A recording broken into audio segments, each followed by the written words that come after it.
Muchos han dicho que las autoridades cubanas legalizaron recientemente el uso de las criptomonedas. Hace unos días, algunos de los principales promotores de este tipo de iniciativas en Cuba corrieron la voz y varios medios de prensa en el mundo se hicieron eco. Sin embargo, una pregunta se impone. ¿Realmente lo dispuesto por la Resolución 89 del 2022 del Banco Central de Cuba es una legalización del uso de las criptomonedas? ¿No existían antecedentes en Cuba al respecto?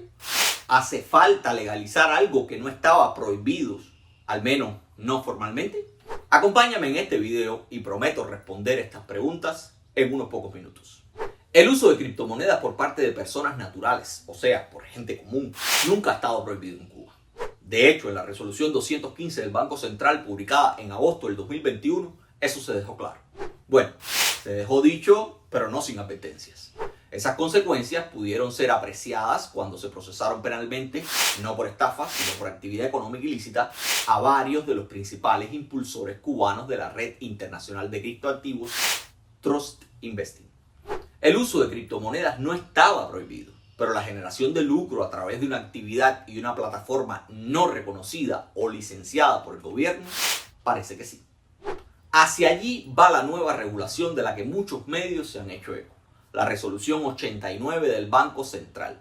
Lo que demuestra es el interés estatal de querer controlar los espacios y plataformas a través de los cuales la gente genera lucro.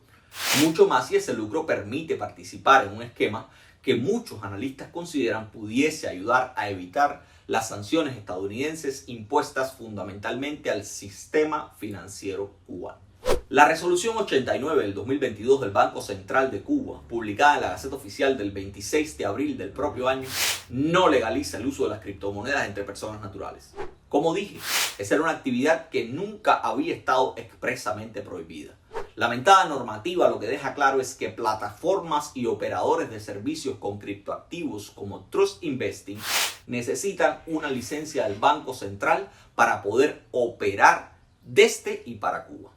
Quienes sin haber recibido una licencia del Banco Central operen plataformas de este tipo o de otro que tenga como base la generación de lucro y el comercio de criptoactivos se exponen, después de la promulgación de la resolución 89, a la posibilidad de ser sancionados administrativa y penalmente. En resumen, después de la resolución 89, los cubanos podrán continuar utilizando las criptomonedas para pagar y adquirir bienes y servicios. Quienes quedan obligados a recibir licencias son los operadores, los intermediarios que gestionan plataformas a través de las cuales las personas comercian o lucran con sus criptoactivos. La resolución 89 establece los requisitos que deberán cumplir las personas para obtener sus licencias de operaciones. Básicamente establece un sistema de licenciamiento que permitirá que el mercado de las criptomonedas en Cuba, contrario a su propia esencia, se centralice, dependiendo su ampliación o estrechamiento de los deseos o intenciones del Banco Central de Cuba, o lo que es lo mismo, de las autoridades cubanas.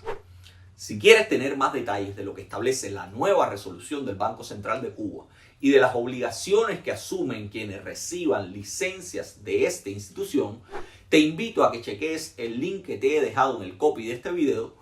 Al mismo tiempo, no olvides suscribirte a nuestro canal y activar la campanita para que te lleguen todos nuestros estrenos. Nos vemos en la próxima entrega.